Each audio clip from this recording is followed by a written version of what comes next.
ආයිබෝවන් ඔබට සුබ දවසක් teddyscastle YouTube channel එකට ඔබ විතා ආදරෙන් පිළිගන්නවා.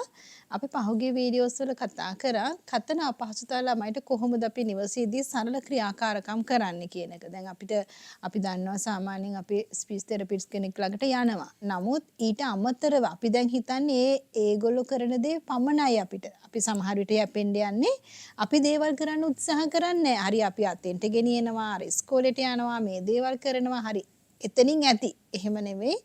අපිට විශේෂ අවශ්‍ය දරුවෙක් ඉන්නවා නම් කන්ටිනියු ඒගොල්ලන්ට දේවල් කරන්න ඕනේ. හැමදාම දේවල් කරොත් ඒ මොලේ පිරෙන තරමට ඒගොල්ලන්ගේ ඉම්ප්‍රූව්මන්ට් එක අපිට ගන්න පුළුවන්. අද මම ඕගොල්ලන්ට කතා කරන්න යනවා ෆ්ලෑෂ් කාඩ්ස් වලින් කොහොමද අපි ළමයිට ඇක්ටිවිටීස් කරන්නේ සහ කතන අපහසුතාව තියෙන අයට කොහොමද ක්‍රියාකාරකම් කරන්න කියන එක අපි චුට්ටක් බලමු. හොඳයි අපි බලමු කොහොමද මේක කරන්නේ කියන එක. දැන් ඇත්තටම මම කිව්ව ෆ්ලෑෂ් කාඩ් යූස් කරනවායි කියලා. ඔයගලන්ට පුළුවන් මේ වගේ කාඩ් පත්වල දැන් අපි මේ විදිහටම මේ ලස්සන දේවල්ම ඕනේ නැහැ. මේ වගේ දේවල් නම් අපිට මිලදී ගන්න පුළුවන් කඩසාප්පු වල. එහෙම නැත්නම් කාඩ් බෝඩ්ස් වල කියන්නේ print out එකක් අරගෙන තනි රූප හදලා ලැමිනේට් කරලා ගන්නත් පුළුවන්. එහෙම නැත්නම් කාඩ් බෝඩ් එක අලවලා ගන්නත් පුළුවන්.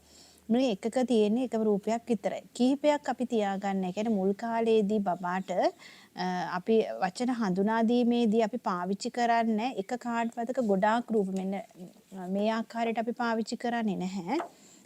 එකක් විතරයි ඉස්සෙල්ලාම පාවිච්චි කරද්දී මේ ගැන අපි යාට අවබෝධයක් දෙනවා. ඊළඟට මේ ගැන යාට අපි කතා කරනවා. දැන් උදාහරණයක් විදිහට මේ මෙතන ඉන්න දැන් තාරාවෙක්. මේකේ උච්චාරණ හරියට අපි දරුවට උගන්වන්න ඕනේ. තාරාවා. එතකොට මේ තාරාව ගැන යාට වැඩි අවබෝධ දෙන්න අපිට තාරාව ගැන යාට සින්දුවක් කියලා දෙන්න පුළුවන්. මගේ පොඩි තාරා. ඊළඟට මේ තාරාවගේ වර්ණය, යා මොනවාද කරන්නේ, යා කොහෙද ඉන්නේ. මේ වගේ කතා කරලා තාරාව කියන වචනේ දරුවට අවබෝධයක් දෙන්න පුළුවන්. දවසට ඔයගොල්ලන්ට කතා කරන්න අපහසුම කෙනෙක් නම් දවසට පාවිච්චි කරන්න පුළුවන් කාඩ්ස් 3ක් විතරයි. ඒ 3 යාට හොඳට අවබෝධ වුණාට පස්සේ තමයි අපි ඊළඟ කාඩ්ස් 3ට යන්නේ. මේ වගේ දවසින් දවස මේ කාඩ්පත් පෙන්වීම වැඩි කරන්න පුළුවන්. අද 3ක් නම් හෙට දැන් සතිය සමහරට ඒ 3 එකපාරට එයා ඉගෙන ගන්නේ නැති වෙන්න පුළුවන්. සමහරට එයාට සතියක් යන්න පුළුවන්. සති දෙකක් යන්න පුළුවන්. සති දෙකකට පස්සේ ආයෙ තව 3ක්. ඊට පස්සේ ඔයගොල්ලෝ සති ටික පහුනට පස්සේ අර 6ම එයාට නැවත මතක් කරලා කතා කරන්න පුළුවන්. ඕක එක ක්‍රමයක්. ඒ වගේම ඔයගලන්ට පුළුවන් මේ වගේ රූප ගොඩක් තියෙන දෙයක්. දැන් මේ ක්‍රමයෙන් පස්සේ මේ ක්‍රමයට යන්න පුළුවන්. එකපාරටම මේ ක්‍රමයේ අවබෝධයක් නැති ළමයාට මේකට යන්න බෑ. හැබැයි අවබෝධයක් තියෙන කෙනාට මේකත් අපිට උගන්වන්න පුළුවන්. මේකේ රූප කිහිපයක් තියෙනවා. ඊට අමතරව වෙනත් රූප ටිකක් තියලා යාට අපි මේකෙදි දෙන්නේ ගලපන්න. අපි කියනවා හරි මේ බබෙක් කියනකො බබා හොලා ඔයා මේක ඉස්සරහින් තියන්න. ඔන්න බබා. ළඟට අතට තියන්න. ඔන්න කේතලයක් තියෙනවා. කේතලයට තියන්න. ඒ වගේ මේ වචනේත් එක්ක ගැළපීම ගැන දරුවාට අපිට උගන්වන්න පුළුවන්. සමාන රූප ගලපන්න. මේවා අපිට ඕනමනස් තියලත් කරන්න පුළුවන්. හැබැයි එහෙම නැත්තම් මේ වගේ සරල පින්තූර ටිකක් හදාගත්තොත් මේ පින්තූර වලින් අපිට කතා කරන එක පහසුයි ඕනමනස් වලට යන්න කලින්. ඒ වගේනුත් හොඳයි. නමුත් අර මේක මම ඔයගලන්ට සරලව ගෙදර කරන්න පුළුවන් ක්‍රියාකාරකම් ටිකක් තමයි ඔය කියලා දෙන්නේ.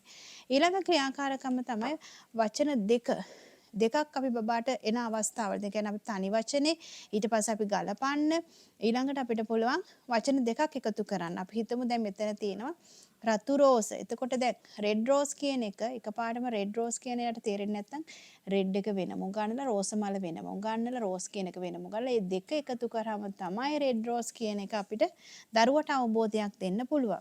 මේ වගේ සරල ක්‍රියාකාරකම් එක්ක වචන දෙකේ දේවල් ඕගලන්ට ඕන තරම් දේවල් කන බොන ඒවා, ගෙදර දේවල්, අඳින දේවල්, එයාට කියන්න ඕන හැමදේම මේ වගේ රූප මගේ ඕගලන්ට හඳුන්වන්න පුළුවන්.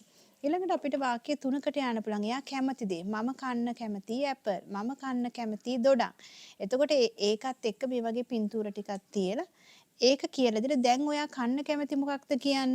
අර ඒ වගේ යගෙන් ප්‍රශ්න අහලා ඒ විදිහට අපිට කතනයට එයාට උපකාරයක් කරන්න පුළුවන්. කතන අපහසුතාවයේදී අපිට හිතන ඉක්මනට දරුවට ඒ කතන පහසුකම ලබා ගන්න බෑ. එයාට කතා කරන්න අපිට දෙන්න දැන් ස්පීච් තෙරපි කරත් ඔයගොල්ලෝ දන්නවා ගොඩාක් වාරවල යන්න වෙනවා. ඒ යන්න වෙන්නේ මේ අද කරන දේ එක දවසක ඒගොල්ලන්ට අපිට කරන්න බෑ. සෑහෙන කාලයක් යනවා. ඉතින් මේ වගේ ඇක්ටිවිටීස් දැන් මේ වගේ කාඩ්පත් ගත්තා. අද කරා කියලා හෙට දරුවා ඒ රූපේ කතා කරන්නේ නැහැ. ඔයගොල්ලන්ට කාලාන්තරයක් යනවා. හැබැයි ඉතින් ඒක කන්ටිනියු හරියට කරොත් යම් තැනකට දරුවා ගේන්න පුළුවන්. ඉතින් මේ වගේ සරල ක්‍රියාකාරකමුත් ඕගොල්ලෝ ගෙදර බලන්න කරලා එතකොට ඕගොල්ලන්ට ලොකු උපකාරයක් වෙයි දරුවා ඉස්සරහට ගෙනියන්න. ස්තුතියි.